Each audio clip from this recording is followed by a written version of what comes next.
Okay, so we're diving into the world of SEO today. And look, I know you've heard it all before.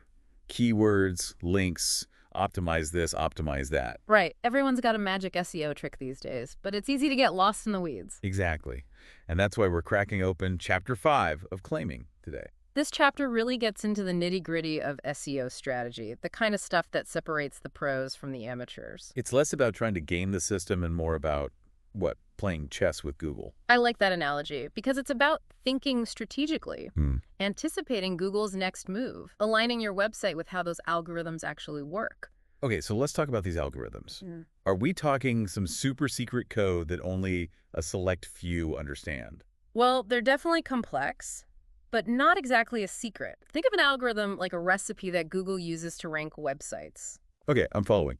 So what are the ingredients in this SEO recipe? Over 200 ranking factors, and they're constantly being tweaked and refined. Things like keywords, links, user experience, all of these signals come together to determine where your website shows up in the search results. I'm starting to see why Claiming compares SEO experts to detectives. This is serious analysis, investigation. It really is. It's about spotting patterns, analyzing trends, and constantly testing to see what sticks because Google is always moving the goalposts. And we're trying to stand out in the world where Google processes, what is it, like 40,000 searches every second? Something like that, yeah. So you're right, it's not enough to just throw some keywords on a page and hope for the best. Because people aren't even searching the way they used to, right? It's all voice search, mobile. Yeah. The game's changed. Huge shift. Voice search, for example. People are using longer, more conversational phrases, often phrased as questions, and Claiming really dives into that shift towards natural language and how it's impacting SEO. So it's not just about targeting a keyword like, say, best pizza. I need to think about how someone would actually ask that question out loud. Exactly. Something like, "Hey Siri, what's the best pizza near me?" We see how much more nuanced that is. Okay, I'm seeing the light. And that's where local SEO comes in, right? You got it. Making sure my pizza place actually pops up when someone's in the mood for a slice in my neighborhood. Mm. But we'll get into the nitty-gritty of local SEO in a bit. First, I got to know, what about mobile optimization? It's huge. We're practically glued to our phones these days. And I'm not just talking about having a website that technically works on a phone. It has to be blazing fast. Because nobody's got time for a website that takes 5 minutes to load. Nobody. And it's got to be designed for those thumbs. Easy to navigate, clear call to action, the whole 9 yards.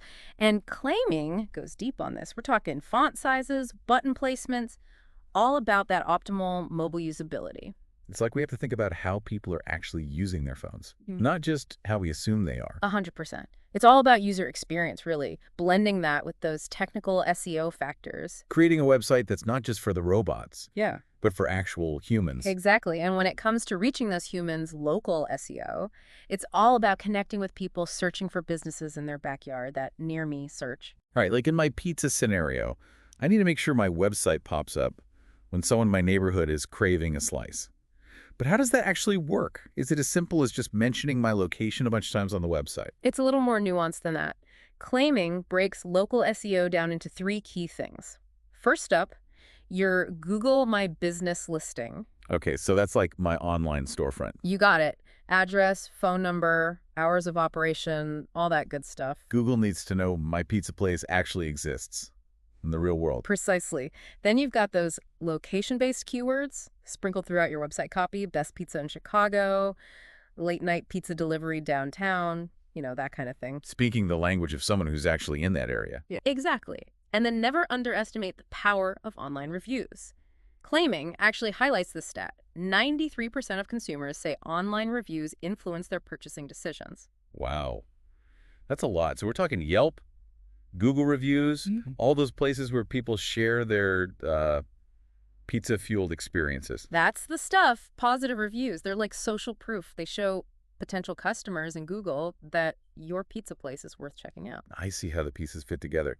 Now, we've talked about keywords a bit already, but Claiming seems to emphasize this idea of moving beyond just single keywords, right? Absolutely. The book really stresses understanding user intent, focusing on broader topics rather than getting laser focused on single keywords. So it's not enough to just know people are searching for pizza. I need to understand what they actually want to do with that pizza. Now you're getting it. Let's say, for example, you run a fancy Italian restaurant, specializes in wood-fired pizzas. Instead of just focusing on the keyword pizza, Which is way too broad. way too competitive, you're competing with every pizza joint out there. Exactly. You might target a topic like romantic date night restaurants with wood-fired pizza. See how that speaks to a more specific need? Okay, yeah, I like Uh, that. It's about understanding the why behind the search. Yes. And within that broader topic, you'd naturally work in those relevant keywords.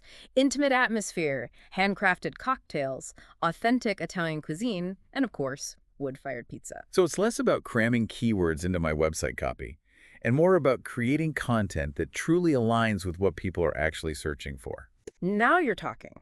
Because that kind of high-quality relevant content, that's what's going to keep people on your website longer. And that tells Google that you're providing value. In fact, Claiming cites a study that found that websites that rank on the first page of Google, they have an average of 1,890 words per page. Wow. Okay, so Yeah. we're not just talking like a couple of sentences and a stock photo of a pizza here. This isn't the Stone Age. It's about creating content that's both informative and engaging. Okay, so I've got my website. It's chock full of mouth-watering descriptions of artisanal pizzas, glowing customer reviews. What else do I need to climb those Google ranks? We got to talk about links. Links. Everyone's always talking about links. What's the deal with links? Links are like the streets connecting all the websites on the internet. And just like in real life, some streets or links carry more weight than others. So a link from, say, the New York Times food section would be more valuable than a link from my cousin's food blog. You get it. A link from a well-respected website in your industry, that's like a gold star on your SEO report card. It tells Google, hey, this website's legit. People in the know are vouching for them. Okay, makes sense. How do I actually get these golden links? Do I just email every food blogger and beg for a link? No, no, no, don't do that. That's spam.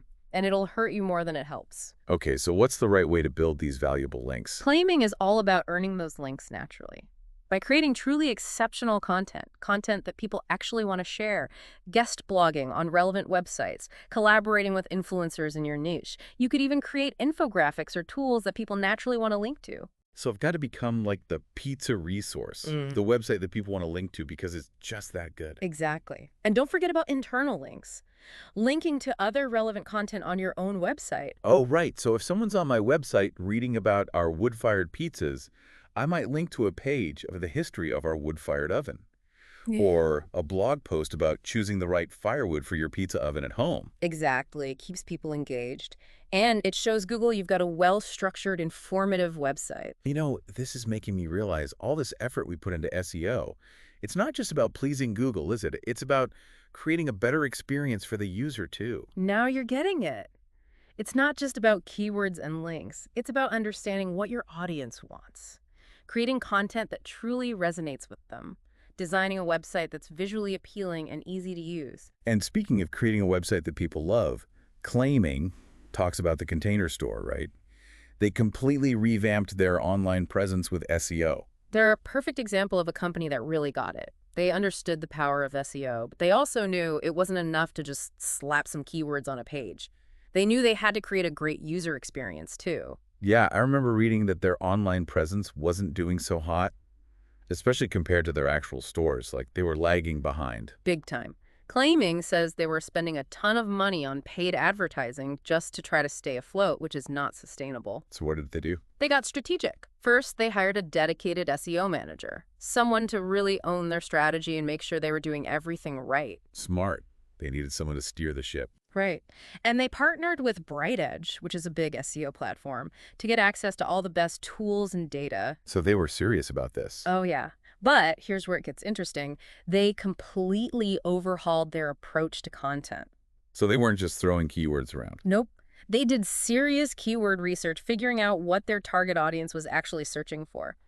And they redid all their website content to make it more informative, more engaging, and more aligned with what people were searching for. It was good for Google and good for their customers. Exactly. And it totally paid off. Claiming says their organic traffic shot up by 93%. Get out. That's huge. It is. And their conversions, meaning people actually buying stuff, went up by 68%.